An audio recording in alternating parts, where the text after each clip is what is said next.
Abra sua Bíblia comigo no Evangelho segundo escreveu São João. Evangelho segundo escreveu São João, capítulo de número 4. Vamos estar em pé para lermos um trecho da palavra do Senhor. Evangelho de João, capítulo de número 4, versículos de número 13 e 14.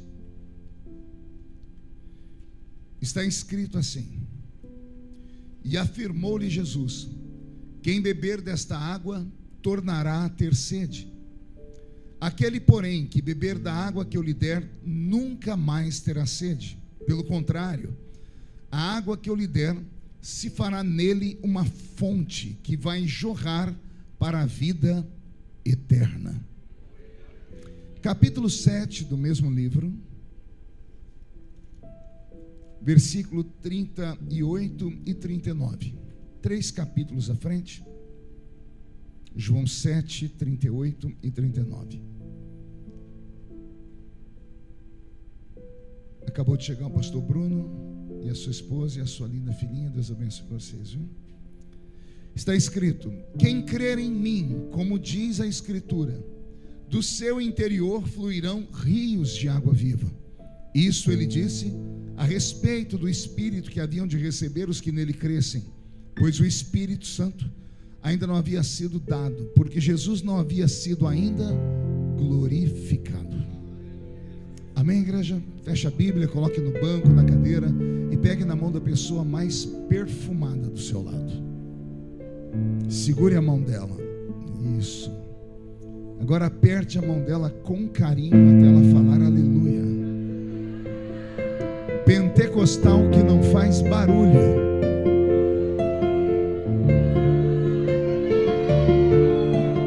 Está com defeito de fabricação, não é? Vamos orar? Senhor, mais uma vez nós oramos nesta noite, e nós entendemos que daqui a alguns minutos este santuário ficará pequeno para o tamanho da glória que o Senhor vai mandar do alto dos céus. Os que vieram tristes começarão a saltar de alegria. Os que vieram se arrastando não voltam para casa se arrastando. Hoje voltarão voando nas asas de um novo tempo.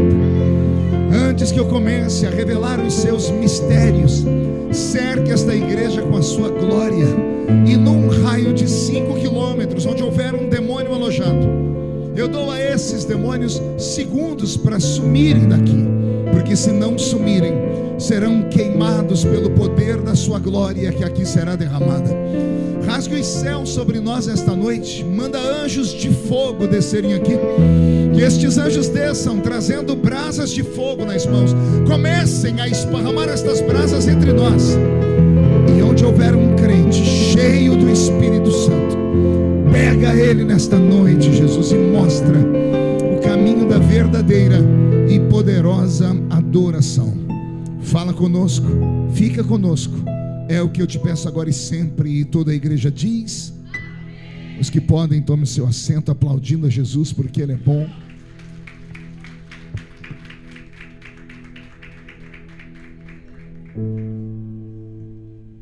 Eu só não entendi porque o pastor colocou um obreiro tão grande do meu lado aqui.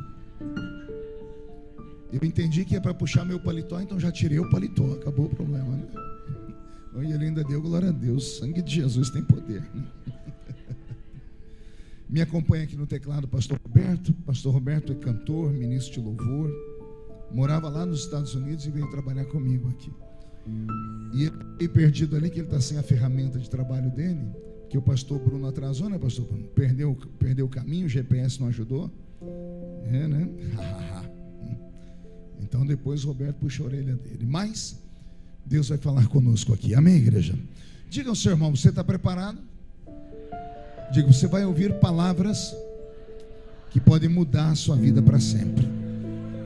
Quem acredita nisso, dê um grito de glória a Jesus.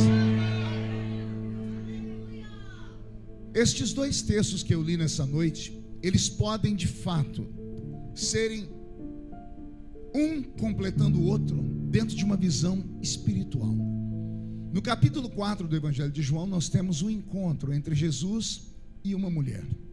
Na verdade, todos os evangelhos de Cristo nada mais são do que relatos de encontros entre Jesus e seres humanos. Repito, encontros entre Deus e o homem. Ser humano. A palavra ser humano, ou esta palavra dupla, ela tem um sentido tão profundo, pena que poucas pessoas estudem.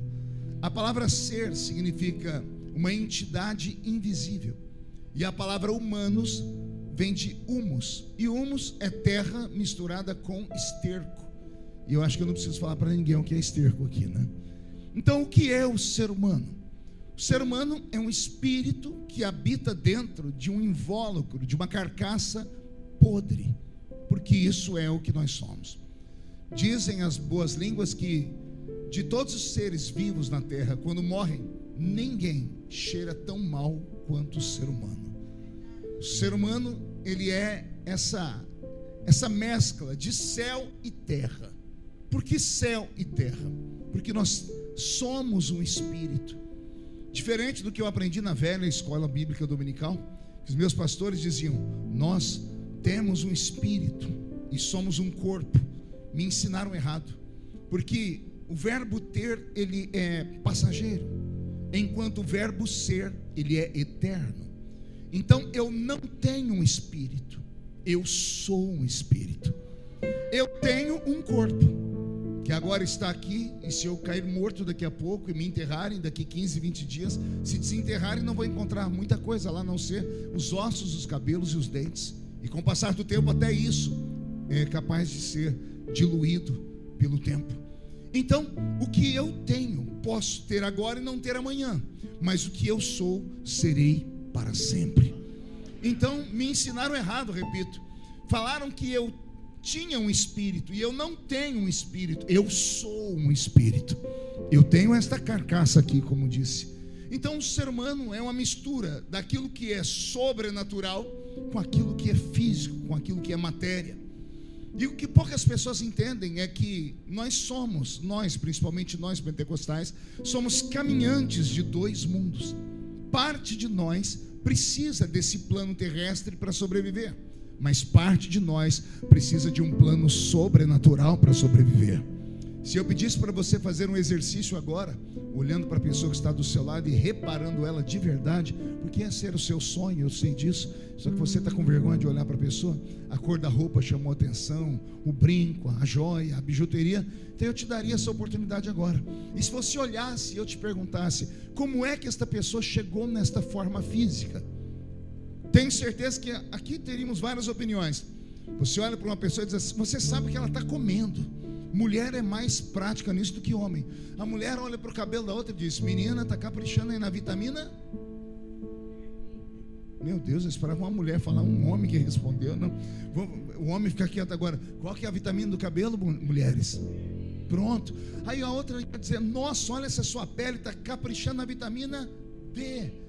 Para a pele é a vitamina D. Então, por quê? Porque o ser humano é o que ele come. Se você olha essa pessoa que está do seu lado e vê ela em forma de uma tábua de passar roupa, ou de um botijãozinho de gás, ou em forma de um violãozinho, todo mundo sabe que isso aí é uma composição de tudo que a pessoa comeu. Por quê? Nós somos o que comemos. A nossa parte estrutural é assim, pois a nossa parte espiritual não é diferente. Nós somos por dentro aquilo que nós comemos.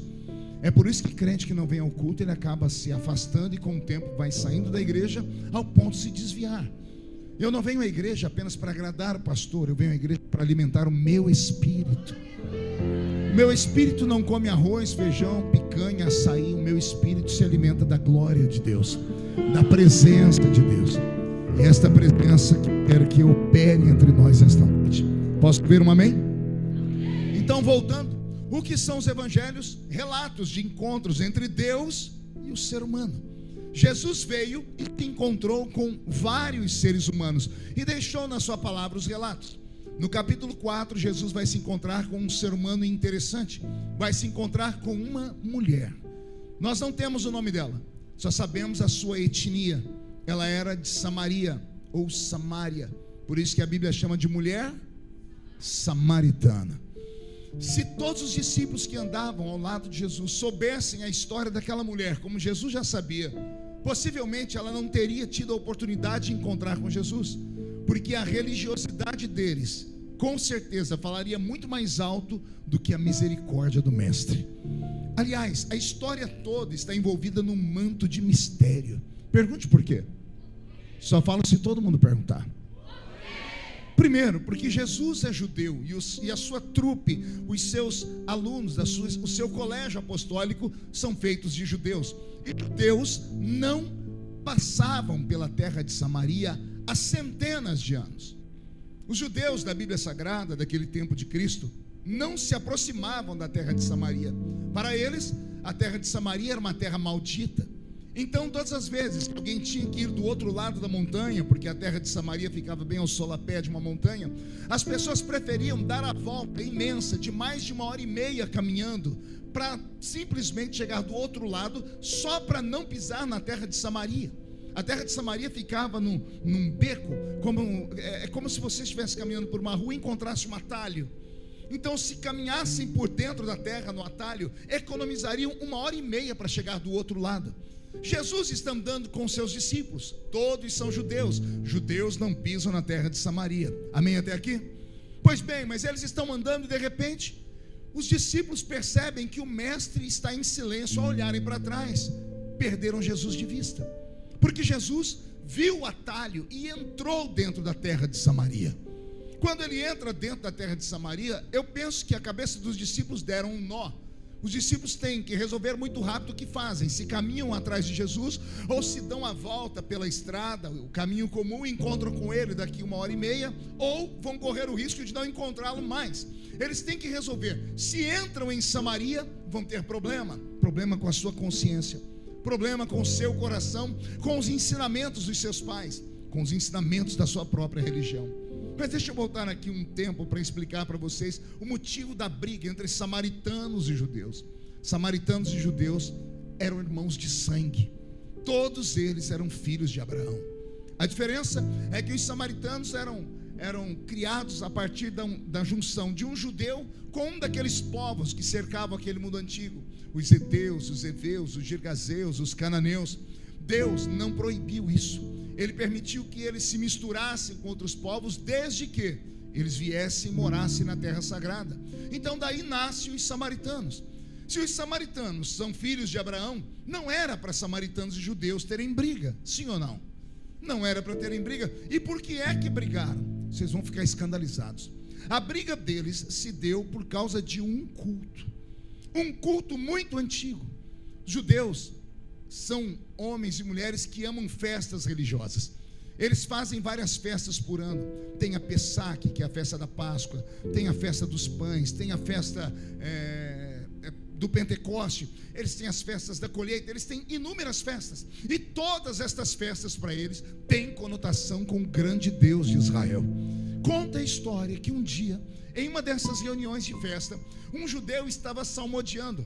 E era natural que todas as pessoas terminassem a sentença dele dizendo: assim diz o Senhor, bendito seja o Senhor. Como nós temos os salmos responsivos na Bíblia, quando um fala e outra pessoa termina.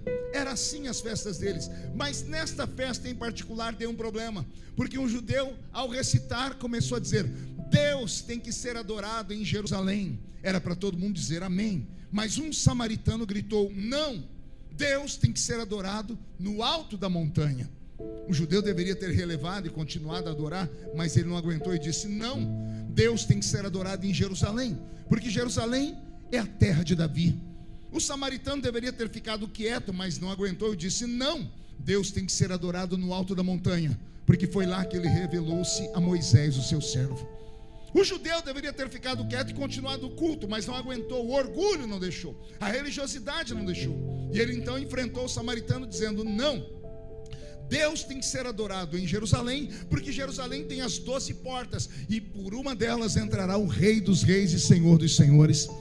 E aí o samaritano gritou: não, Deus tem que ser adorado no alto da montanha, porque foi lá que ele deu os 10 mandamentos a Moisés, e os 10 mandamentos são a nossa Constituição Federal.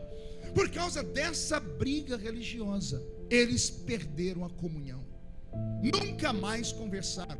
Criou-se um ódio tão grande entre judeus e samaritanos que criaram vestimentas diferentes, para que ninguém incorresse no erro de andar pela rua e cumprimentar alguém com a paz, sabendo que a pessoa não era do seu próprio povo. Como eram irmãos de sangue, samaritanos e judeus eram parecidos fisicamente, então trocaram as vestes. As mulheres criaram uma roupa diferente das mulheres judias, e os homens uma roupa diferente dos homens judeus, só para que ninguém pudesse dar a paz, só para que ninguém falasse shalom para uma outra pessoa, para não correrem no risco de quebrar a briga dos seus velhos pais. Olha que coisa horrível. Eu sei que isso às vezes nos choca, e alguém deve estar dizendo, mas isso é coisa só da Bíblia, pastor. O pior é que não é. O tempo passou e ainda continuamos tendo os mesmos problemas. Se eu pudesse voltar no tempo, lá naquele dia, eu levantaria, com o conhecimento que tenho agora, e pararia a briga no meio dela e diria, vocês dois estão certos. Você está certo em adorar a Deus aqui embaixo, e você está certo em adorar a Deus lá em cima. O que importa não é onde adorar, o que importa é em como adorar. O que importa não é se Deus está na montanha ou se Deus está em Jerusalém. O que importa é se Deus está dentro de você. Porque se Deus está dentro de você, não tem lugar que possa impedir a adoração. Pode ser uma prisão, você pode estar com os pés e os braços presos. Se deu vontade de adorar, é só cutucar o companheiro e falar, Silas, vamos louvar o Senhor. Vamos louvar o Senhor. Não foi assim que aconteceu com Paulo e Silas. Eles não estavam numa igreja, eles estavam em uma prisão, e à meia-noite cantaram, e cantaram um louvor tão bonito, que o próprio Deus ficou de pé no trono e começou a dançar. E na medida que Deus dançava e batia o pé no céu, houve terremotos na terra. Como é que você acha que abriu a prisão quando Paulo e Silas estavam lá dentro cantando? Foi Deus bailando naquele lugar, o Espírito Santo se alegrando com aquele louvor, e as prisões foram quebradas. Deixa eu te dar uma palavra, não importa se você é desta igreja ou é de outra, aqui dentro Deus tem que ser adorado. E se você entende de adoração, por favor, não espere o pregador pentecostal se desesperar. Não fique me olhando com essa cara feia, parecendo que você foi batizado num pote de vinagre. Isso aqui não é um culto de missa, isso aqui é um culto pentecostal de adoração ao Rei dos Reis e ao Senhor dos Senhores. Ah, meu Deus. Eu sei que por causa dessa briga religiosa eles perderam a amizade. E como eu disse, isso não é coisa só de lá de trás, não. Aqui em Belém não existe o que eu vou contar, porque aqui vocês são uma sociedade evoluída. Mas lá onde eu moro, no interior de São Paulo, um dia, duas irmãs se encontraram num ponto de ônibus. Sentados, estavam lá esperando o ônibus. E eu não sei se você sabe disso, né? O crente, ele tem algo nele que ele acaba se denunciando. A pessoa sabe quando a pessoa é crente. O crente tem um linguajar, né? Uns códigos que é só dele. Você está num lugar, alguém falou misericórdia, você fala, irmão, não é? Falou o sangue de Jesus tem poder, é crente, né? Nós temos algumas coisas que nos denunciam. E estava lá uma sentada de um lado e a outra do outro, e de repente uma não aguentou e disse assim, a senhora é crente, né? E a outra disse, a senhora também, né? Eu sabia, porque eu vi que o seu brilho. E ficou aquela alegria, as duas ficaram em pé, deram 3 beijinhos. Era para terminar assim em paz. Até que uma disse, já que somos crentes, estendeu a mão e disse, a paz do Senhor. E a outra disse, a paz de Deus. Começou o problema. Quando falou a paz de Deus, a outra já soltou a mão dela, já virou uma para um canto de cá, outra para o canto. Acabou a comunhão e a alegria na hora. Aí uma não aguentou e disse assim, eu logo vi. A senhora logo viu o que, irmã? Logo vi que pelo tamanho da sua saia, que está aí acima do joelho, esse brinco aí, essa maquiagem, a senhora é daquela igreja que tem ali em cima, né? E a irmã disse, meu Deus, eu não sabia que ainda existia dom de revelação. Sim, eu sou daquela igreja. Olha, eu acho que o dom me pegou, irmã. Por quê? Porque eu também sei de que igreja que é da senhora. Sério? Como? A sua saia é mais comprida que a minha, né? O cabelo da senhora também é mais comprido, e a sua língua também é tão comprida, né? A senhora só pode ser daquela outra igreja ali, né? Não precisava de nada disso, porque não existe 2 nem 3 céus, só existe um. E se a trombeta tocar agora, se você quiser ir para o mesmo céu que eu, vai ter que me aguentar de barba, com o meu tupete, a irmã com um brinco, o outro com a barba, esse crente desse jeito aí, porque não existe outro caminho, só há um, Jesus Cristo, nosso Salvador. E Ele está aqui na casa nesta noite. Pois bem, os discípulos do meu mestre Jesus são obrigados a tomar uma decisão muito rápido. E a decisão é essa: a gente segue Jesus ou a gente corre o risco de não encontrar Ele. Graças a Deus que eles tiveram juízo e andaram atrás de Jesus. E quando andaram atrás de Jesus, eles pisaram na terra maldita. Pode imaginar 12 judeus extremamente religiosos pisando numa terra que eles sabem que está amaldiçoada. A cada 6 passos eles escorando no outro, levantando o pé, batendo a mão para tirar a poeira, porque Jesus havia falado para eles: quando uma terra for amaldiçoada, tire a poeira dos seus pés. Eles fazendo isso, Jesus está caminhando, até que eles se aproximam do mestre. E quando eles estão perto do mestre, eles veem Jesus parar e olhar para o alto e ver uma placa que indicava que à esquerda estava um tal Poço de Jacó. Diga comigo: Poço de Jacó. O Poço de Jacó para os judeus é um marco de fé. Para os judeus não há nada mais sagrado do que o tal Poço de Jacó, porque foi naquele poço que Deus deu sobrevida ao patriarca. O patriarca Jacó, indo ao encontro de Esaú, levou sua família, seus empregados e os seus animais, e acabou a água no meio do caminho. Eles estavam quase para morrer. Jacó se afastou de todos, orou a Deus, disse: o Senhor trouxe esse deserto para morrer? E o Senhor disse a ele: cave a areia do deserto. Jacó não questionou, pegou uma pá, cavou a areia do deserto e brotou do meio da areia água viva. E esse poço existe até os dias de hoje. Então para os judeus esse poço era uma marca, era a marca da sua fé, era o segredo da existência daquele povo. Só que para aqueles 12 judeus que estavam ao lado de Jesus era uma incógnita. Quando eles leram a placa e viram Jesus convidar eles para ir até o poço, eu imagino que eles foram andando e tendo desarranjo intestinal. Eu imagino eles com a boca seca, acelerados, ansiosos demais. Pergunte por quê. Só falo se todo mundo perguntar. Porque eles cresceram ouvindo a história daquele poço, cresceram ouvindo a história de que o patriarca Jacó cavou a areia do deserto e um milagre brotou do meio do nada. Eles cresceram ouvindo a história, mas nunca tinham visto o milagre. Por que não? Porque o milagre estava na terra maldita, porque o milagre estava na terra da religião dos outros, e eles eram proibidos de ir naquele lugar.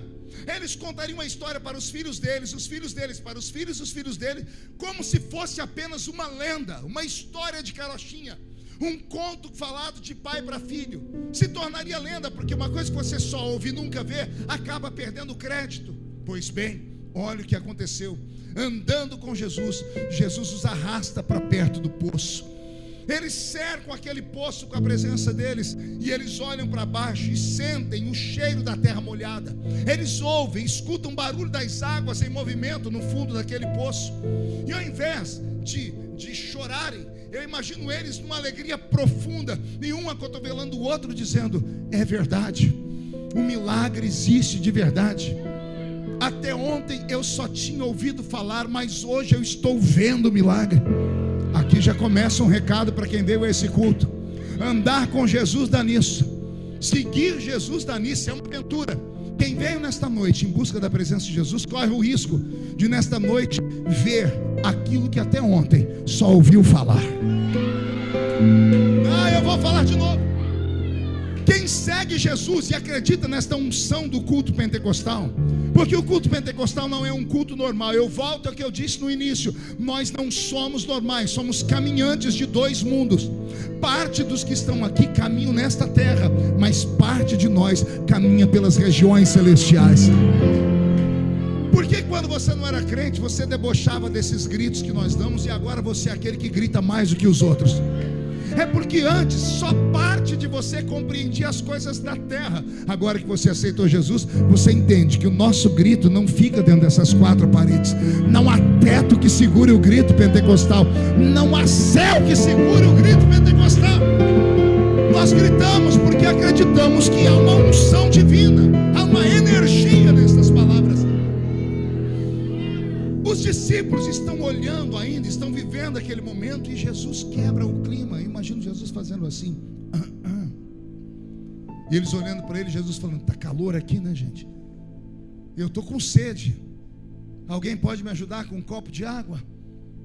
E os discípulos, os 12 homens que ele havia escolhido a dedo, se entreolham e ficam com vergonha, porque os 12 discípulos caminham com Jesus e não conseguem matar a sede dele. Detalhe, Jesus não está pedindo uma picanha, ele não pediu um açaí, porque eles teriam que viajar para outro lugar do mundo. Jesus não pediu uma coisa extraordinária, ele pediu um copo d'água. E eles estavam na frente do poço, eles escutaram a água no fundo do poço, mas eles não tinham como tirar a água do poço. Eles não tinham uma xícara, eles não tinham um copo, eles não tinham um balde, eles não tinham um cântaro. E isso deve ter deixado eles extremamente envergonhados, mas Jesus não queria envergonhá-los, ele queria dar uma lição neles. Então ele olha para um lado e enxerga uma pedra, e ele diz: eu vou me sentar nesta pedra, debaixo deste zimbro, e enquanto eu descanso, vocês vão aqui à frente, tem uma cidade, eu vi uma placa ali indicando Sicar.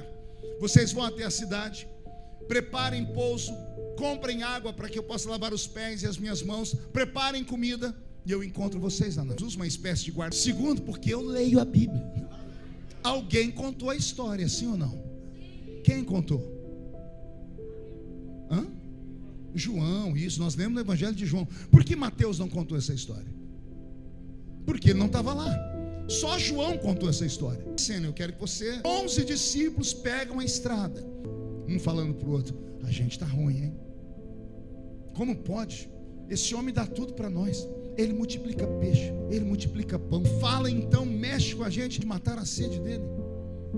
Eu abro um parênteses aqui para falar que muitos crentes são como os discípulos de Jesus, caminham ao lado dele, mas despreparados.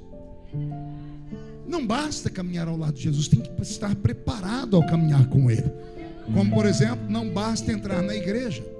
Pergunte por que não? Porque até cachorro entra na igreja.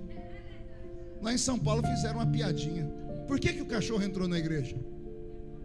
Todo mundo, até em Belém do Pará, vocês sabem a história, porque a porta estava aberta. Então tem muitos crentes que vêm para a igreja se arrastando e dizem: pelo menos eu estou aqui. Senta no banco e fica olhando o pregador com esse olho seco, parecendo olho de sapo que morreu no dia de enchente.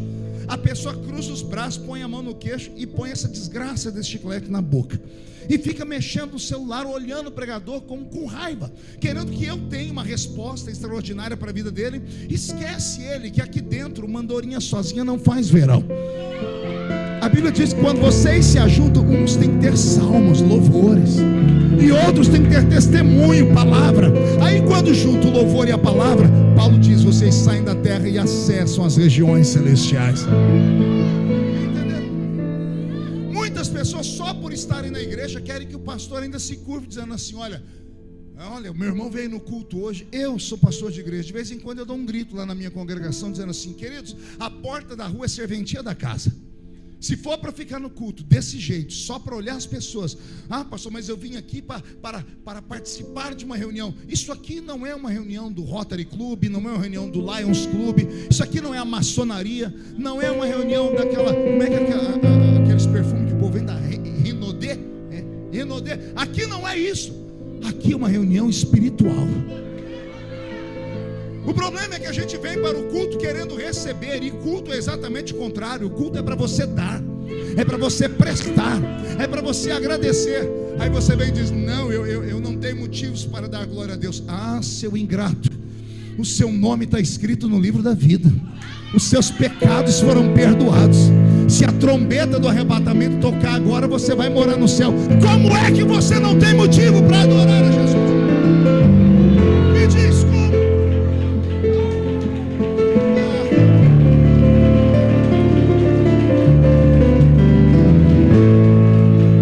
Anote aí, não basta entrar na igreja, porque entrar na igreja qualquer um entra. Eu quero ver você entrar no culto. Uns 4 entenderam, vou falar de novo. Entrar na igreja, até cachorro entra. Eu quero ver você entrar no culto. Isso, é assim que entra no culto. É desse jeito que você acessa os dons do Espírito Santo. Foi assim que Daniel Berg e Gunnar Wingren ensinou a igreja pentecostal primeira que nasce aqui em Belém do Pará, que é a Assembleia de Deus. Eles ensinaram os nossos pais a adorarem a Jesus. ensinaram eles ao entrarem aqui dentro, guardarem os seus pés, porque esse lugar é uma terra santa. Não ensinaram os filhos a entrarem na igreja em busca de autoajuda. Aqui não é lugar de autoajuda, aqui é lugar de ajuda do alto. E a ajuda só vem do alto quando você abre a sua boca para adorar e glorificar o nome dele. Mas eles estão indo por aquela estrada. Medite comigo. Estão 11 homens, amém? 11 discípulos, amém? 11 discípulos que serão consagrados a apóstolos, amém? Portanto, eram homens especiais, amém? Eram homens escolhidos, eram homens santos, amém? Pois bem, olha quantos predicados nós demos a eles. E vindo no sentido contrário do mesmo caminho, uma mulher samaritana, uma mulher que na conversa com Jesus daqui a pouco ele vai revelar para nós quem é ela. Ele vai falar para ela: busque o seu marido, e ela vai dizer: não tenho. Aí Jesus diz: disseste bem, você teve quantos? E o que você tem agora?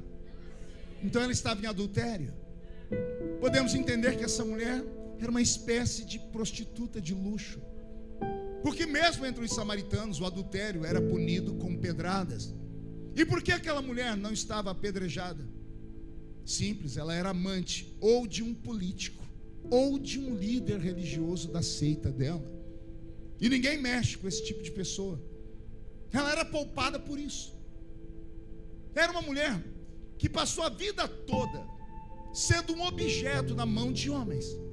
E se você estuda o Oriente Médio, você vai descobrir que as mulheres não eram prostitutas porque queriam. Uma mulher que se tornava prostituta só se tornava prostituta porque ela havia sido abusada, ou pelo pai, ou pelo irmão, ou pelo tio, ou por um parente próximo, ou por um vizinho. E quando se descobria o que acontecia, a punição não ia para o homem, a punição ia para a mulher. Vocês sabiam disso? Tem um texto na Bíblia que poucas pessoas param para ler. A gente só pega a parte boa do texto. Pegaram uma mulher no ato de adultério, levaram para Jesus. Jesus disse: quem não tem pecado. Essa história todo mundo conhece, não é? Mas vamos meditar um pouquinho nela. A mulher foi pega como? Mas como? Foi uma fofoca? Alguém mentiu? Foi pega no ato. Se pegaram ela no ato de adultério, não tem como adulterar sozinho. Sim ou não? Então, se ela foi pega no ato de adultério, pegaram ela com o amante dela. Cadê o amante da história? Por que não arrastaram o homem pelas ruas também? Só levaram a mulher. Por quê? Porque para eles o adultério partia da mulher. Se a mulher foi cobiçada, a culpa era dela. Ela deu a ousadia. Um mundo extremamente machista.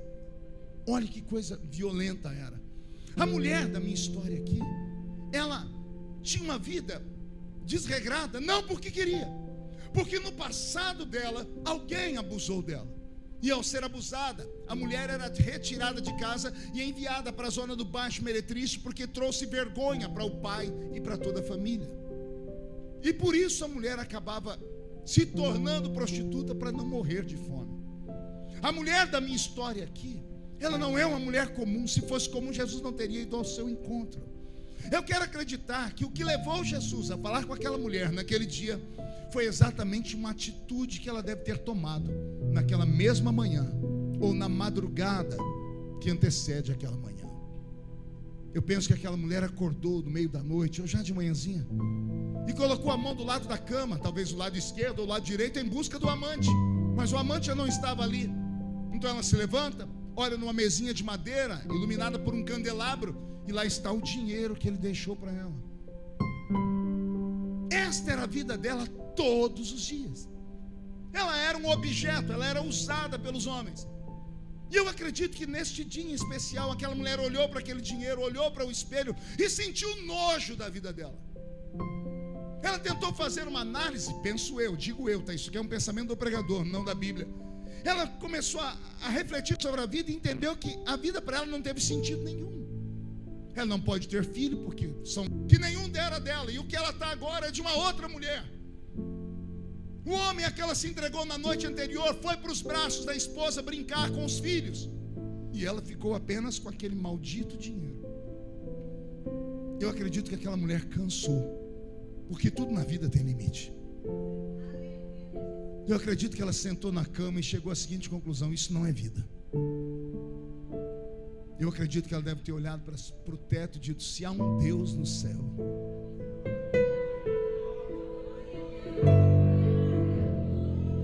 eu te peço, muda a minha vida. Porque geralmente é assim: Deus não ultrapassa limites. Deus não é como o diabo que se intromete na vida da pessoa enfiando a mão e o pé. Deus espera a pessoa chamar. Clama-me e responder-te-ei.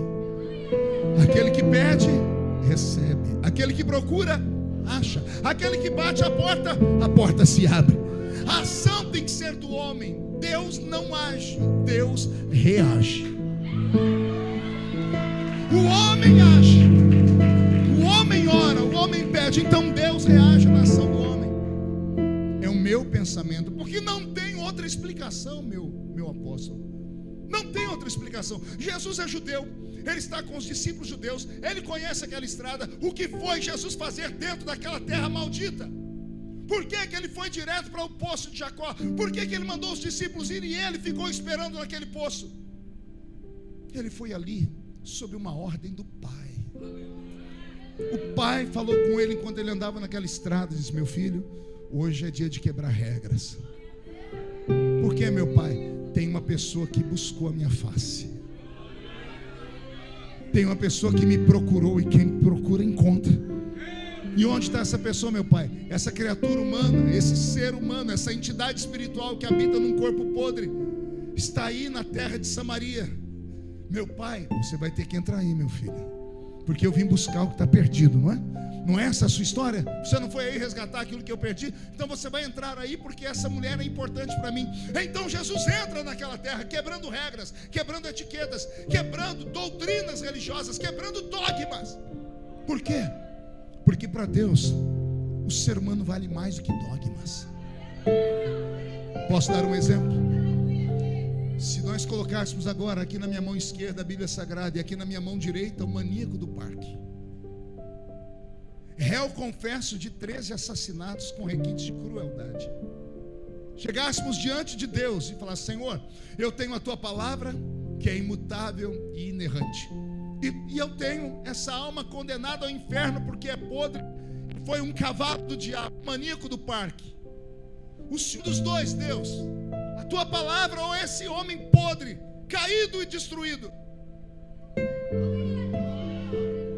Quem você acha que Deus escolheria? O homem? Por quê?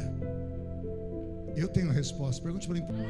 Misericórdia. Tinha o Gil Gomes, era o Aqui e Agora, e uma jornalista foi na casa da mãe do maníaco do parque, uma senhora humilde, uma velhinha, e a mulher falou com o microfone assim, ela foi muito agressiva, falou assim: como a senhora se sente tendo dado à luz a um monstro? E botou o microfone na boca da mãe do maníaco do parque, e a mãe dele disse assim, chorando: não chame o meu filho de monstro, ele é meu filho. Mas ele matou. Ela disse: ele é meu filho, não posso negar que ele é meu filho, mas ele, eu amo meu filho. Aí Deus lá do céu olha para baixo e diz assim: eu não posso perder para essa mulher, porque ela gerou o filho, mas eu gerei ela, eu gerei o pai dela, eu gerei o avô dela, eu gerei o tataravô dela. Deus não perde para o homem. O amor de Deus levou Jesus naquele poço de Jacó. A mulher, quando passa pelos discípulos de Jesus, arranca deles suspiros. Eles esperam ela estar longe, e os 11 olham para trás. Não era para cobiçá-la, porque as mulheres usavam uma espécie de burca, uma roupa que só deixa os olhos para fora. Eles olharam para ela porque tinha duas coisas nela que chamou a atenção deles. Pergunte o quê?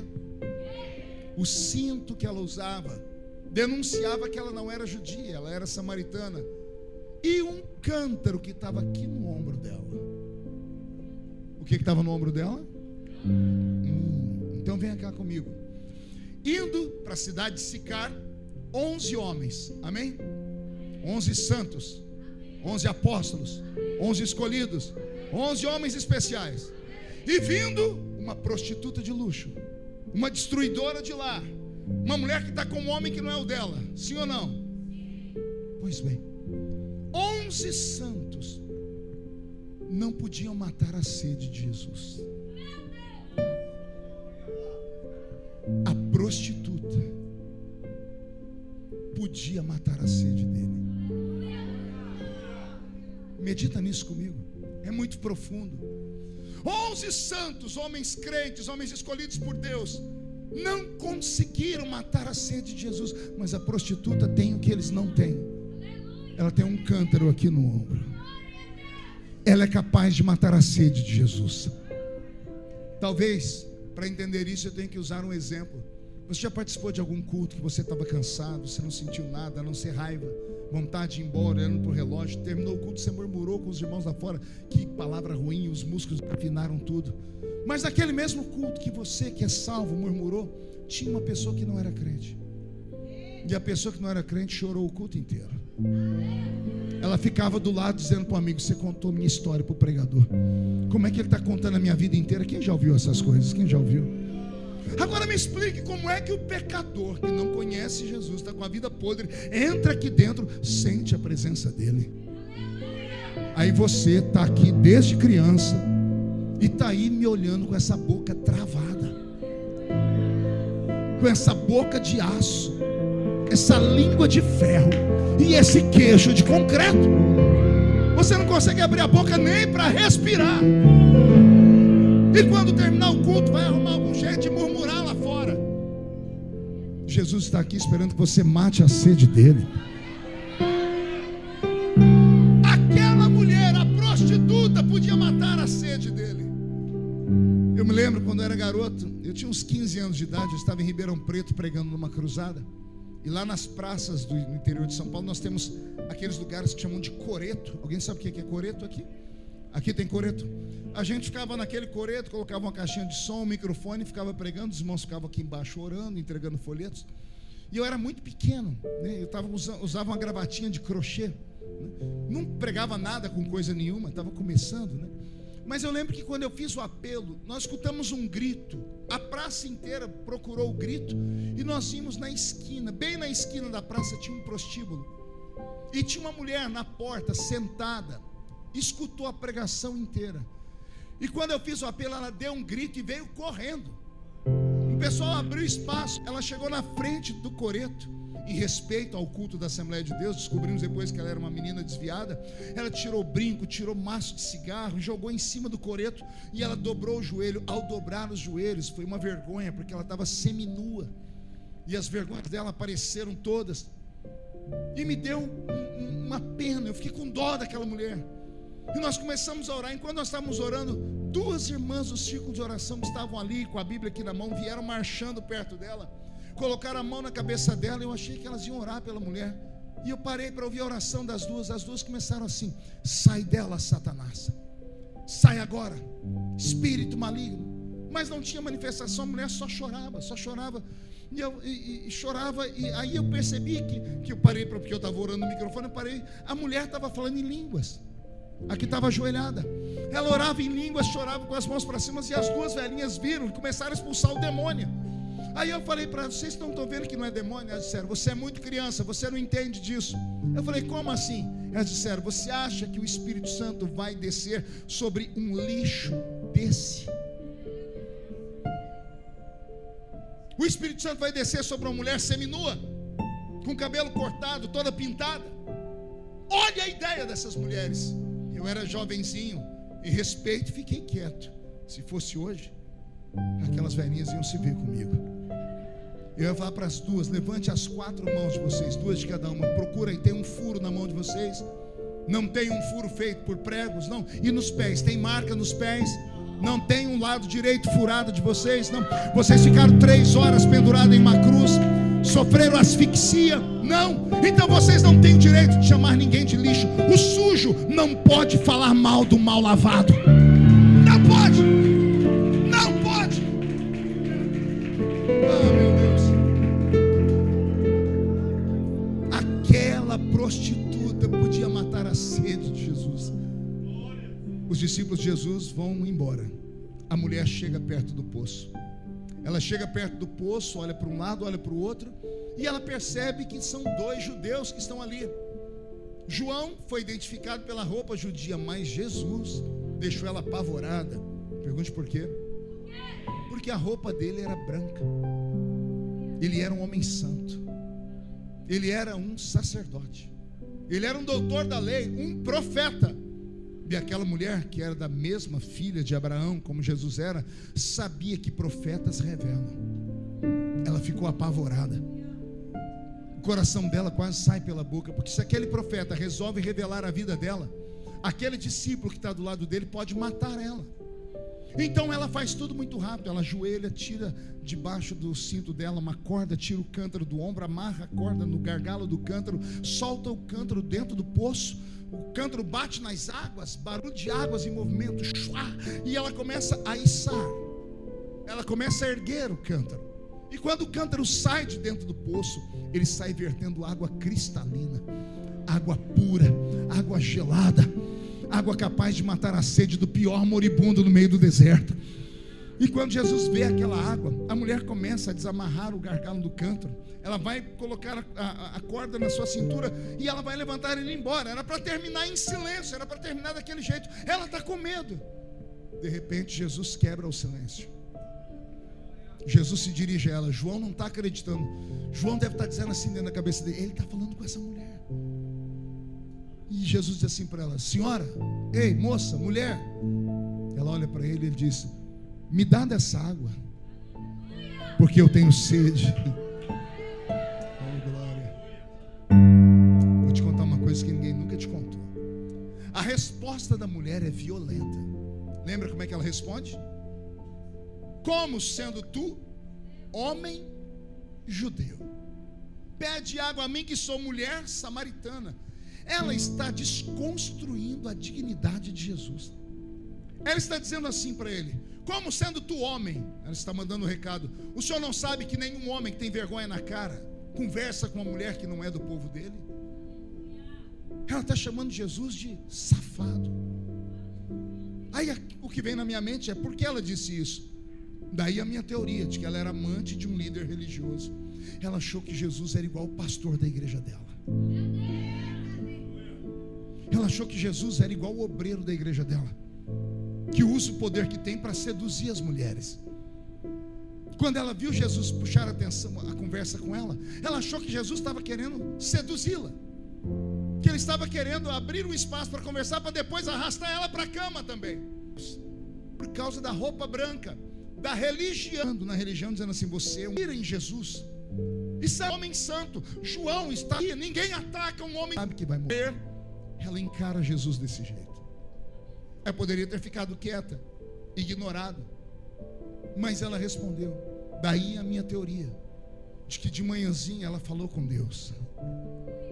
Ela disse: me dá força para eu nunca mais ser a mesma.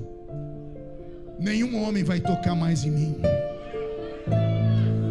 Eu faço um pacto contigo. Eu acredito nisso que eu estou falando cegamente, porque só isso explica a forma como ela reagiu contra Jesus. Ela fez um pacto: nenhum homem mais vai me ter como troféu. Não vou para a cama com mais nenhum homem, a não ser alguém que Deus prepare para casar comigo. E aí vem um líder religioso e mexe com ela. Ela diz: pois eu morro, mas a partir de agora ninguém mais toca em mim. E quando ela grita e fala: como sendo tu homem judeu, pede água a mim que sou mulher samaritana, traduzindo, como sendo um safado, como sendo um religioso que mente, vem falar comigo. Ela está esperando o pior, e o pior não acontece. João está esperando Jesus gritar, e Jesus não grita. Jesus olha para ela com um olhar de amor, e olha a resposta dele: ah, mulher, se tu soubesses quem sou eu.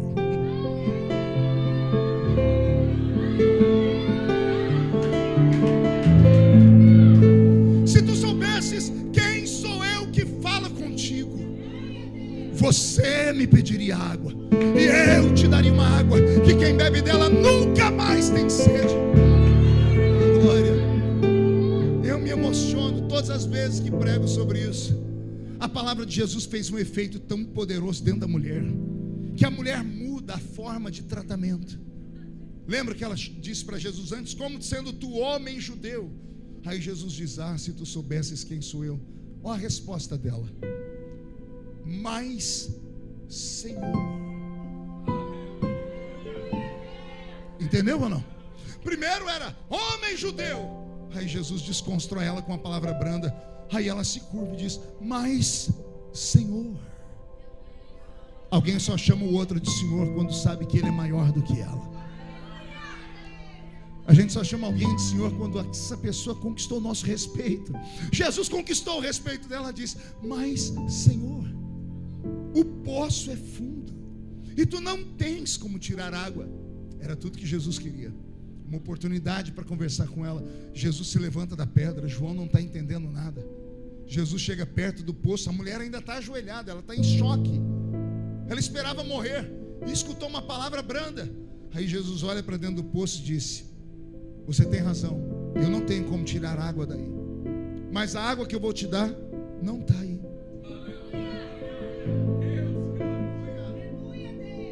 A cabeça da mulher viaja.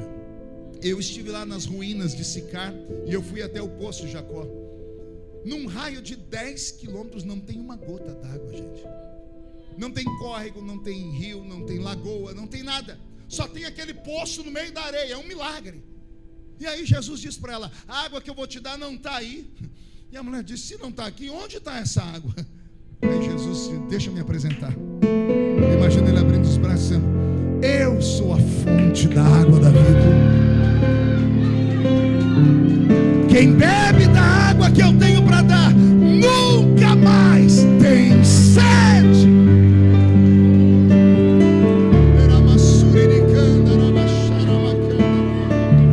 Alguém já bebeu dessa água aqui? Aos desavisados, a rocha de Meribá está aqui no culto nessa noite. Está vertendo água cristalina, água que vai trazer calmaria, água que vai trazer vida, água que vai expulsar demônios, água que vai trazer cura. Bebe desta água, bebe desta água, se farte desta água. Oh, aleluia.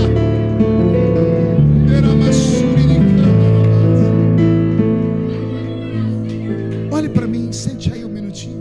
Estou terminando já.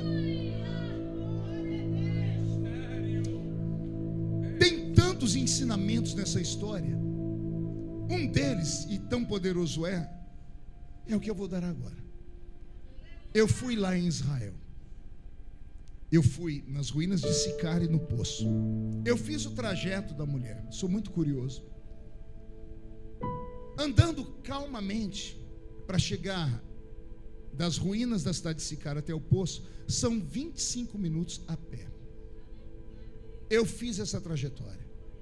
Aí eu encenei a mulher, eu agachei, fingi que estava tirando aqui da cintura uma corda. Eu fiz tudo que ela fez.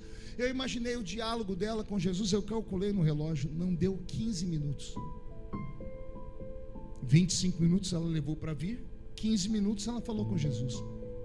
25 com 15, 40 minutos. A Bíblia diz que a mulher deixou o cântaro e voltou para a cidade correndo. Lá vou eu correr de novo para o lugar. Botei aqui o cronômetro e corri. Cheguei lá com a língua maior que a minha gravata. Eu estava desidratado. Olhei para o relógio, 20 minutos. Economizei 5 minutos. Calculei 25 para vir, 15 para conversar, 40 com 20 para voltar, 60 minutos, 1 hora. Exatamente 1 hora. Aí Deus falou no meu coração: se o meu povo soubesse o que eu posso fazer no culto de 1 hora.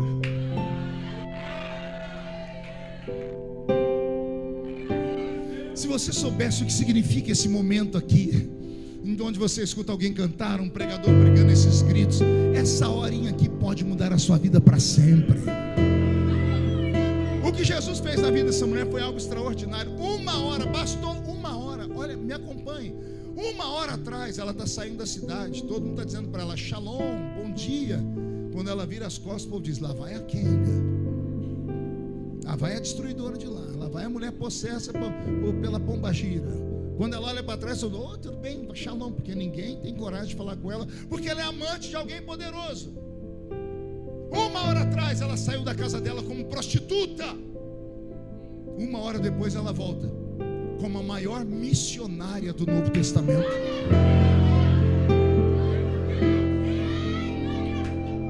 A consagração dela se deu em 15 minutos. Ela recebeu tanto de Jesus, mas tanto que ela soltou o cântaro. A necessidade dela agora não era água, era contar para as pessoas que ela havia encontrado o Messias. Ela deixou as necessidades básicas e partiu para a cidade. Ela entrou na cidade gritando. Ela não foi falar com a mãe dela, com a tia, com a vizinha, com as amigas de profissão, não. Ela entrou na cidade gritando: encontrei o Messias, encontrei um profeta. As pessoas pararam para ouvi-la. Como assim? Ela contou para eles. As pessoas correram da cidade até o poço.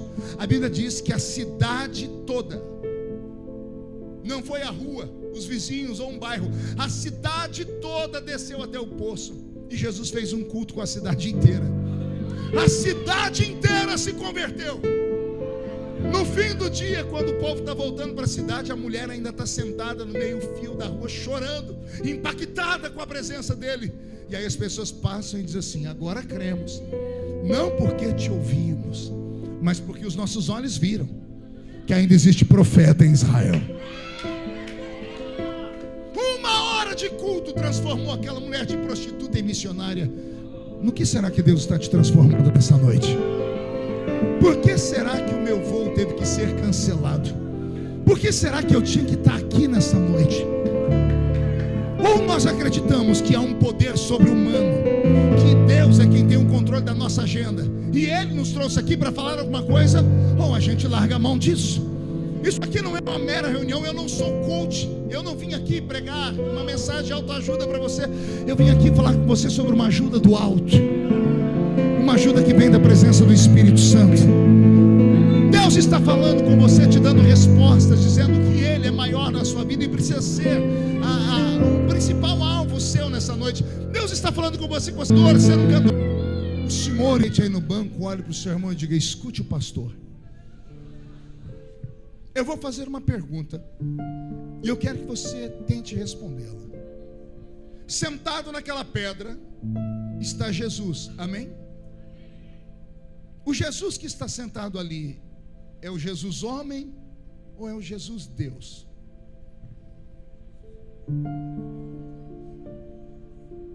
Difícil, né? Por que difícil? Porque não tem como dissociar. Jesus não era um ser híbrido, meio homem, meio Deus. Ele era 100% homem no corpo e era 100% Deus no espírito. Sentado naquela pedra está Deus ou está o homem? Os dois. Na frente daquele homem Deus está uma criatura, mas não é qualquer criatura, é a criatura mais suja da sociedade, porque não há nada para uma sociedade mais suja do que uma prostituta. Pelo menos para o Oriente Médio até hoje é assim. O valor de uma mulher naquele lugar equivale a nada. As mulheres até hoje são apedrejadas, são mutiladas, são espancadas. E aí uma mulher que é prostituta, ela traiu a família, ela sujou o nome do pai, do avô, do bisavô, do tataravô, ela acabou com a árvore genealógica dela.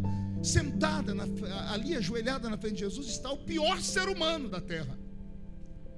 Então olha a cena: sentado na pedra está Deus, e agachado está um ser humano sujo. Aí Deus fala assim para o ser humano: mata a minha sede. Aleluia. Quem é que pede água para a mulher? É o homem ou é Deus? Olha que coisa diferente. Bonito isso, né? Por isso que nós temos que meditar. Ali a forma de Deus dizer assim: olha, eu sou Deus Todo-Poderoso e tenho tudo, mas tem uma coisa que eu não posso fazer. Não porque eu não tenha poder para fazer, é que não faz sentido eu fazer, é contra o meu caráter. Deus não pode se adorar. Entendeu isso, amor? Deus não pode ficar no trono dizendo: eu me amo, eu me adoro, louvado seja o meu nome, glorificado seja a mim. Não faz sentido. Seria como a senhora que ficou 60 horas naquele abençoado cabeleireiro, com aqueles negócios que para mudar o cabelo, que queima tudo. Aí a senhora chega em casa, fica toda animada, fica lá na porta, está chegando o maridão, a senhora fica e joga o cabelo de um lado e fica assim até a porta abrir. A porta abre, a senhora dá um sorriso, o marido olha, vai olhando, e a senhora vai olhando para ele assim. Ele fala: está com torcicolo, filha? Aí a senhora pega e joga o cabelo para o outro lado. E vai olhando, e ele fala: você está com algum problema? E ela diz: alô, não percebeu? Mudei a cor do cabelo, estiquei. Aí o falso vai dizer: ah, eu tinha percebido, é que eu achei que você estava querendo mostrar outra coisa. Que graça tem você emagrecer e andar pela rua com a camiseta da Herbalife. E escrito aqui: pergunte como foi. Que graça tem você comprar um sapato, chegar numa roda de amigos e chegar e falando assim: ó, não pisa, não pisa, não pisa. Ninguém está nem olhando para o sapato. Aí todo mundo: ah, comprei. Que graça tem você andar com a calça com a etiqueta pendurada? O homem fala: a etiqueta, acabei de comprar. O interessante é as pessoas olharem e notarem: você está diferente, tem alguma coisa diferente, você emagreceu. Todo tipo de elogio é um louvor. Todo tipo de elogio é uma plena adoração. Do que adianta ser Deus se não tem ninguém para dizer: tu és Deus? Entendeu isso? Não entendeu? Eu vou falar de novo. Do que adianta ser Deus não ter ninguém para dizer assim: santo, santo, santo, santo, santo? Do que adianta ser Deus não ter ninguém para levantar a mão como você está fazendo, dizendo obrigado? Deus nos criou com um único propósito: para adorarmos o nome dele.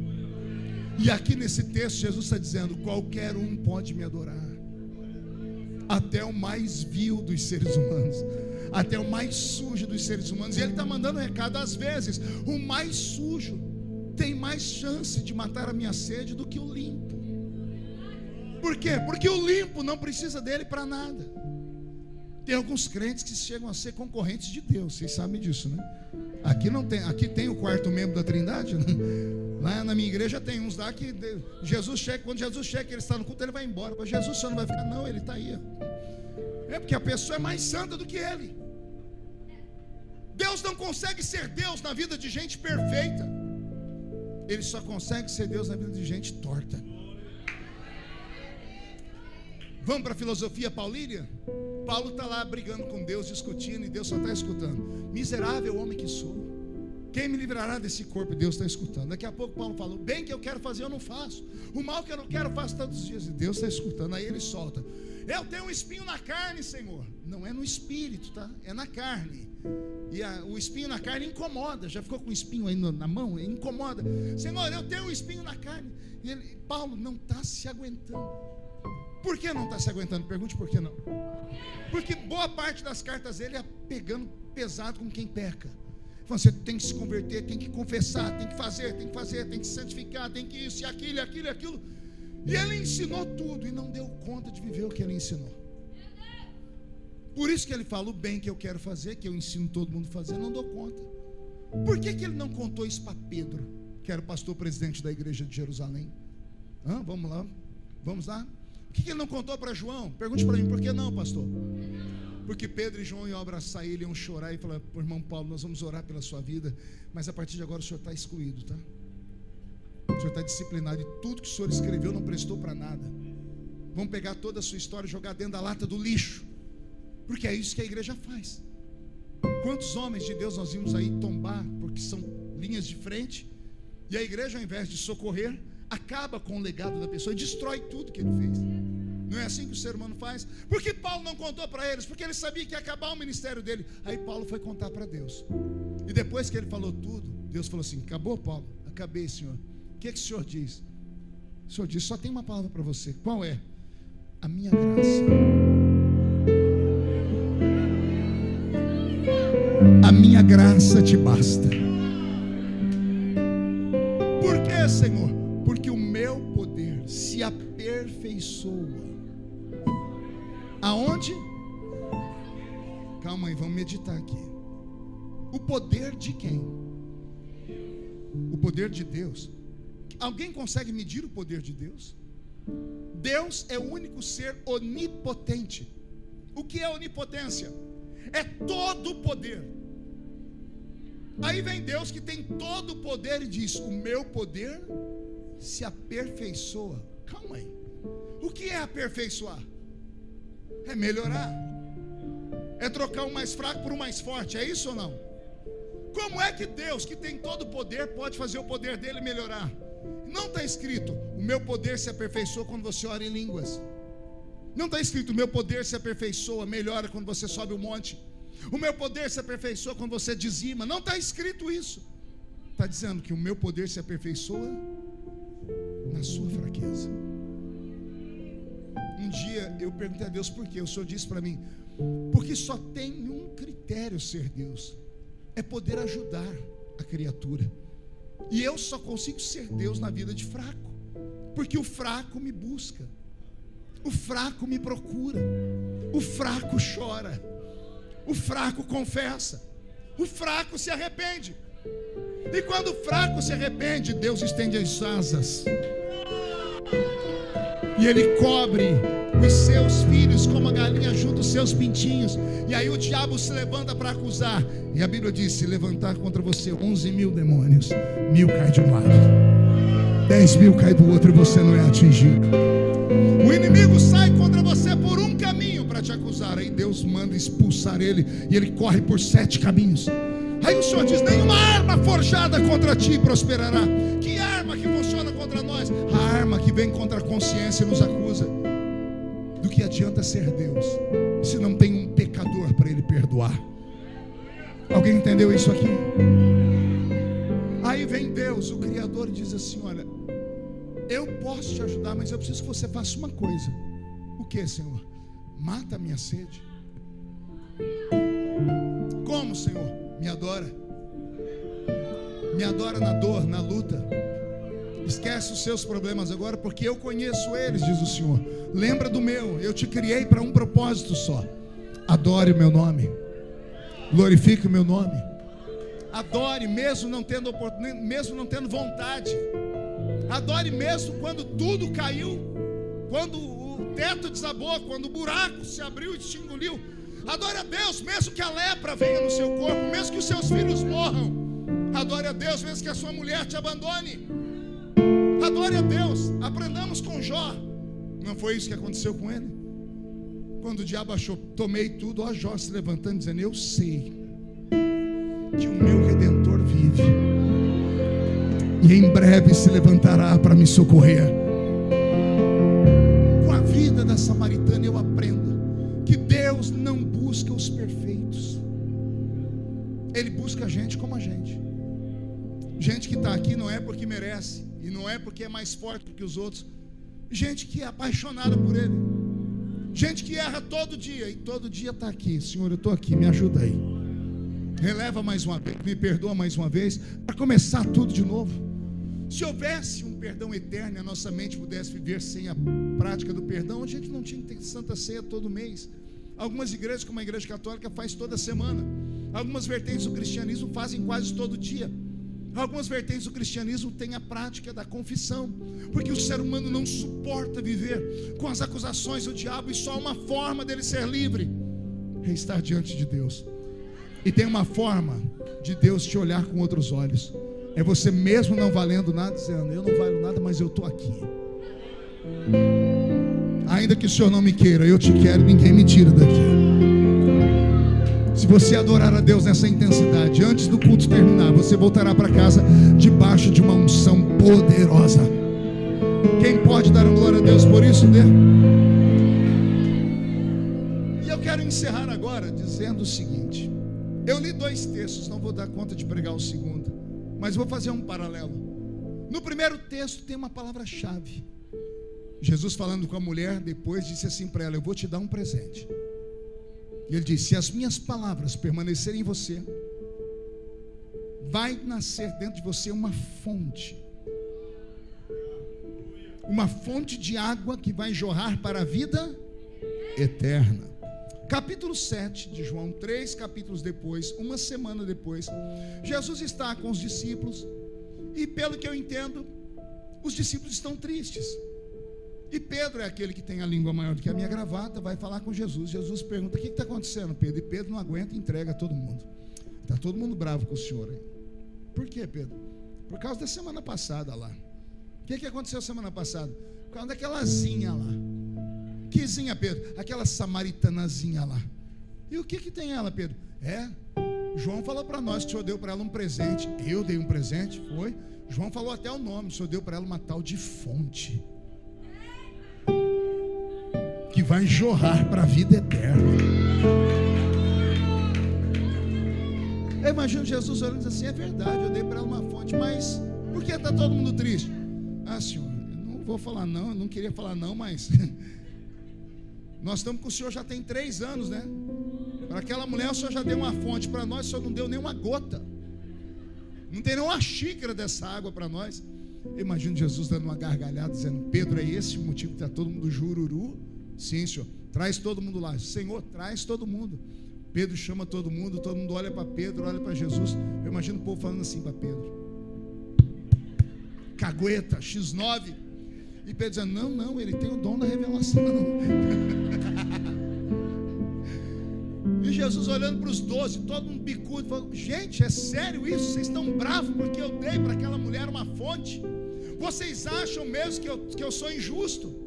Deixa eu falar para vocês, é que nem tudo que eu dou para vocês eu dou nome. Quer ver? Ô Pedro, sim senhor, onde é que você arrumou coragem para pular em cima das águas do mar revolto de madrugada e quebrar a lei da gravidade e pisar em cima das águas? Pedro gaguejando, não sabendo responder. Jesus dizendo: Pedro, só tem coragem para enfrentar uma tempestade quem bebeu da água, Pedro. Tiago e João, sim senhor, onde é que vocês arrumaram coragem para vir daquele evangelismo fracassado e falar assim para mim: Senhor, a gente pode orar para cair fogo e destruir aquela cidade que não receberam a gente bem? Aprendam, só não leva a afronta para casa quem já bebeu da fonte da água. E os outros 9, como é que os demônios se sujeitam a vocês? E as enfermidades também. Demônios e enfermidades só respeitam quem tem a fonte da água da vida. Nesse momento eu imagino os 12 abrindo um sorriso, igual criança quando é paparicada, e um dizendo: pô, tá vendo? Eu sabia que ele não era injusto, eu tenho a fonte. O outro: eu também. Quando está todo mundo feliz, Jesus: ei, calma, baixa a bola. Por que, Senhor? Não fiquem felizes de ter a fonte. Por que não? Porque a fonte é só a fonte, ela é o início, a fonte é o princípio. Toda fonte é extremamente pacata, toda fonte é pequena. E daí, Jesus? E daí? Que se vocês aprenderam alguma coisa comigo nesses 3 anos, e aquela fonte que eu dei para vocês desde o início está dentro de vocês, jorrando até agora, dentro de vocês já não tem mais uma fonte. O que é que tem, Senhor? Tem um rio de água viva. Há um rio de águas vivas fluindo de dentro de vocês. Minha barba arrepiou. Deixa eu fazer uma pergunta aqui: o que é maior, a fonte ou o rio? O rio. Mas existe rio se não existe fonte? Todo rio nasce de uma. Todos nós que aqui estamos e nos convertemos a Cristo, ou ontem, ou há 100 anos atrás, recebemos de Jesus a mesma fonte. Ele não é injusto, Ele deu para nós o mesmo presente. A única coisa gratuita que recebemos do reino se chama salvação. Qualquer coisa além da salvação não é de graça, tem um preço. A salvação é de graça porque Ele pagou o preço. Nós não daríamos conta de pagar. A salvação foi comprada com o sangue. Do céu a única coisa que vem é a salvação. O resto nasce tudo aqui na terra. Pergunte o que, pastor? A chamada, o ministério. Isso não nasce lá, nasce aqui. Porque se não fosse assim, nós teríamos que dizer que Deus é injusto. Porque Deus levantou ele e não levantou ele? Porque Deus te usa e não usa aquele outro? Deus seria injusto, e Deus não é injusto. Deus dá para todos nós a mesma fonte. O problema é o que nós fazemos com a fonte. Tem algumas fontes aqui que estão entulhadas. Eu estava uma vez nos Estados Unidos da América, cortei o país inteiro e passei próximo ao estado do Mississippi. E aí o estado do Mississippi é conhecido por um grande rio que tem lá. E eu falei com o irmão, que eu lembrava dos desenhos de antigamente, que no meio dos desenhos tinha uma música, e aí aparecia uma letra da música e ficava uma bolinha pulando de letra em letra. Alguém lembra disso? Não? Só eu que sou velho, tem mais um aqui. A senhora não é velha, só eu que sou idoso mesmo, né? Então sempre falava do rio Mississippi. Aí ele falou: vou levar um senhor para conhecer a fonte do rio Mississippi. E ele me levou.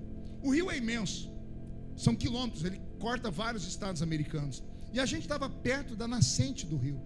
Aí tivemos que descer do carro, entramos no meio de uma mata, subimos um lugarzinho. Daqui a pouco o rio era imenso, ele foi se afunilando, foi virando um córrego. Daqui a pouco ele virou um veio, daqui a pouco ele virou um val. E lá na frente era só uma terra assim, com 1,5 metro de altura. Eu olhei ali e fiquei imaginando. Eu falei, eu estava mascando chiclete, eu peguei um chiclete e medi. Eu falei, se eu pegar esse chiclete e colocar aqui, o guia falou, você para o rio. Ele falou, esse rio só existe porque milhares de anos atrás ninguém viu isso aqui e ninguém teve a ideia de cimentar. Como ficou escondido, jorrou água por muito tempo e virou um rio. Toda fonte é fraca, toda fonte é simples. Por isso que muitas fontes não transformadas em rios são, porque não suportam palavras pesadas, não suportam perseguições, não suportam serem tratadas, não suportam serem discipuladas. E aí no meio da caminhada as pessoas vão se enfraquecendo, caindo, tombando. Você acha mesmo que Deus te chamou só para ser membro de igreja? Não existe isso na Bíblia. Você não é membro de banco. Membro de banco é verniz, prego, tinta, madeira, plástico, ferro, isopor. Você é membro do corpo místico de Jesus Cristo. Todos, repito, todos os que estão aqui têm uma missão. Todos. Ninguém escapa de uma chamada. Tanto que no último dia todos nós teremos que dar conta de tudo que fizemos. Nossas obras serão julgadas. A Bíblia diz que as nossas obras poderão ser palha, poderão ser bronze, prata ou ouro. Alguns chegarão no céu apenas com palmas nas mãos, ou seja, não fizeram nada, não executaram o seu ministério. Chegaram lá e poderiam ter arrastado outras pessoas com eles. Por que é que nós não fazemos nada? Nos tornamos egoístas. Cuidamos apenas da nossa própria vida e olhe lá. E por isso a nossa fonte foi entulhada. Eu prego há quase 40 anos, prego desde os 13 anos. Quem me acompanha há muitos anos aqui, se tivesse entrado aqui com o olho fechado e não olhado para mim, e ouvir a voz, porque a voz não envelhece. Você ouvir a voz do mesmo menino da Vila Tatu, pregando há 40 anos, e olha que eu passo por lutas, e todas as lutas que eu passo são infinitamente maiores que as suas, porque as minhas vão parar no Jornal Nacional. Porque não é você, bocó. Você nunca se perguntou como é que eu dou conta? Como é que ele aguenta? 40 anos pregando, ainda é deputado federal, como é que continua ministrando? É simples, os meus pés fincados numa rocha. E eu nunca deixei ninguém entulhar a minha fonte. Nunca deixei ninguém dizer o contrário do que Deus disse sobre a minha chamada. Respeito as pessoas, mas eu luto por aquilo que Deus falou comigo. O Deus da minha infância ainda está entre nós, e Ele quer transformar a sua fonte num rio. Chega da sua fonte ser entulhada, tem coisas maiores para você. Eu fiquei aqui em Belém só para te dizer isso. O Senhor quer você cantando, quer você pregando, quer você ministrando, quer você no altar, quer você como missionário. O Senhor te trouxe para a obra dele, para alguma coisa extremamente grande. Não aceite nada menos do que isso. Vai haver um avivamento aqui nessa região. Começa um avivamento nesse ministério nessa noite. Começa algo extraordinário. Anote. Eu vou ouvir falar de coisas que estão acontecendo nessa noite aqui.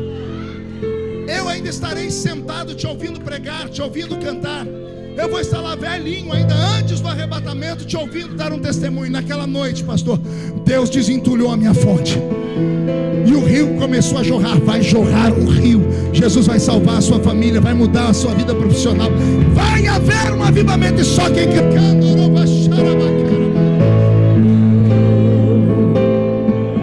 Feche seus olhos.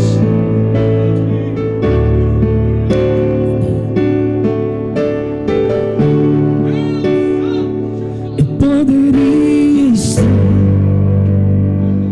em qualquer outro lugar, mas tua glória me esconde, por medo de não viver. Mas tua glória me atraiu, tua presença me atraiu. Tentei me esconder, por medo de não viver, mas tua glória me atraiu, tua presença. É que a sarça pegou fogo e não se consumiu, e a voz que saiu dela um dia me atraiu, e o meu coração queimou até que descobriu que um dia com tua glória vale mais que mil. É que a sarça pegou fogo e não se consumiu, e a voz que saiu dela um dia me atraiu, e o meu coração queimou até que descobriu que um dia com tua glória, um dia com tua glória vale mais que mil.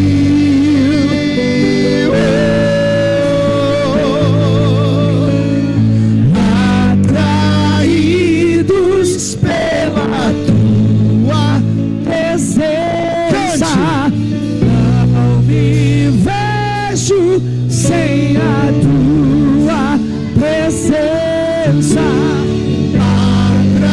Atraídos pela tua presença, não me cansarei da tua presença. Canta, igreja! Atraídos pela tua presença, não me vejo sem a tua presença. Atraídos pela tua presença, não me cansarei da tua.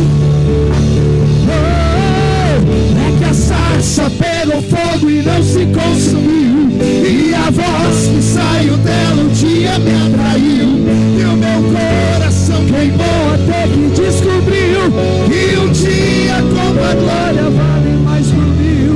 É que a sarça pegou fogo e não se consumiu, e a voz que saiu dela um dia me atraiu, e o meu coração queimou até que descobriu um dia com tua glória, um dia com tua glória vale mais que mil. Levante a mão direita para o céu comigo, vamos terminar. Diga comigo, em nome de Jesus: todos os demônios que roubaram a minha fé, que roubaram os dons, que roubaram a minha sensibilidade, os meus projetos, a minha chamada, eu ordeno, venham para a palma da minha mão agora. Feche a sua mão com autoridade. Eu vou contar até 3 e nós vamos jogar no chão e vamos pisar em cima. Vai se cumprir Lucas 10:19. Vos dei poder para pisar sobre serpentes e escorpiões, sobre todo o poder do diabo, e nada fará mal a vocês. E depois que você pisar, você vai abraçar 2 pessoas, porque a Bíblia diz que quando 2 entre vós ligam alguma coisa na terra, é ligado no céu. E você vai dizer para o seu irmão: a minha fonte está virando um rio, porque Jesus vem buscar uma igreja viva. 1, você nunca mais será o mesmo. 1,5, sua família sentirá orgulho de você de novo. 2, quem viver verá para ver o que Deus fará na sua vida depois dessa noite. 2,5, esse ministério vai crescer a 100 por 1. 3, jogue no chão, pisa em cima, abrace alguém. Eu não sou daqui, pra casa voltarei. Ele vem me buscar e com ele eu irei. Eu não sou daqui, pra casa voltarei. Ele vem me buscar e com ele eu irei.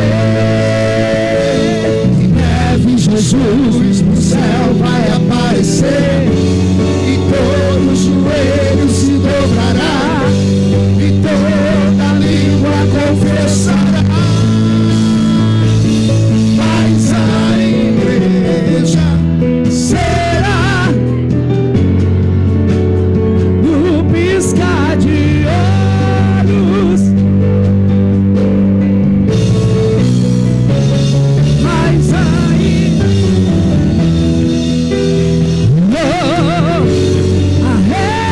arrebatada.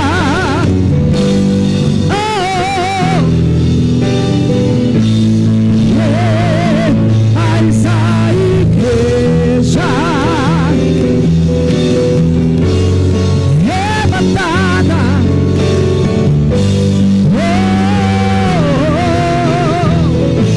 Mas a igreja, mas a...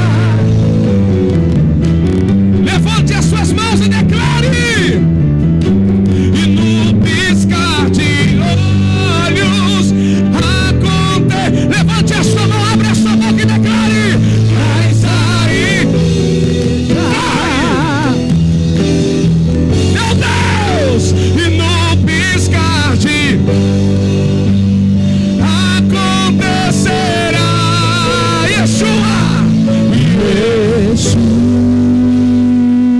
ele vem, o Messias aguardado, ele vem me buscar.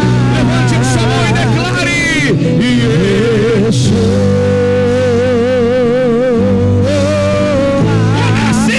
o Messias aguardado, ele vem, ele vem. Breve Jesus do céu vai aparecer e todo joelho se dobrará. Levante a sua mão para encerrar e declare. Mas a igreja será. Que maravilha! Acontecerá. Mais uma vez. Mas aí, meu Deus, será arrebatada no piscar de olhos. Acontecerá. Levante as suas mãos aos céus. Esse ambiente está cheio da glória de Deus. Há uma presença sobrevoando este lugar. Lamassu idioma. Só quem pode sentir, levante a mão e dê glória para Jesus agora. Eu sei que eu não sou o único vaso nessa igreja, mas se tiver mais vasos aqui, abra sua boca e deixa Deus te usar agora. Oh, meu Deus, meu Deus, meu Deus, meu Deus. Satanás está perdendo mais uma vez. Se prepare, ele vai subir essas escadas de terno e gravata. A promessa se cumprirá. Mas a igreja, no piscar de olhos. Mas a igreja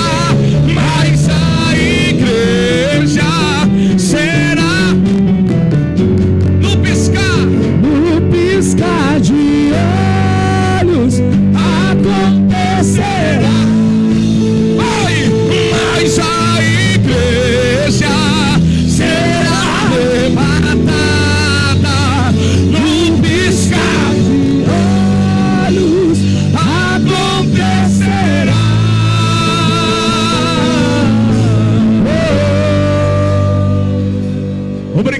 Senhor, por esta sexta-feira. Que lugar maravilhoso. Esta igreja, Senhor, te ama tanto que nós estamos aqui dizendo que nós somos a fonte, mas é o Senhor que faz ela jorrar. É a partir do Senhor. Se não fora o Senhor, quem mais seria? Obrigado, Jesus.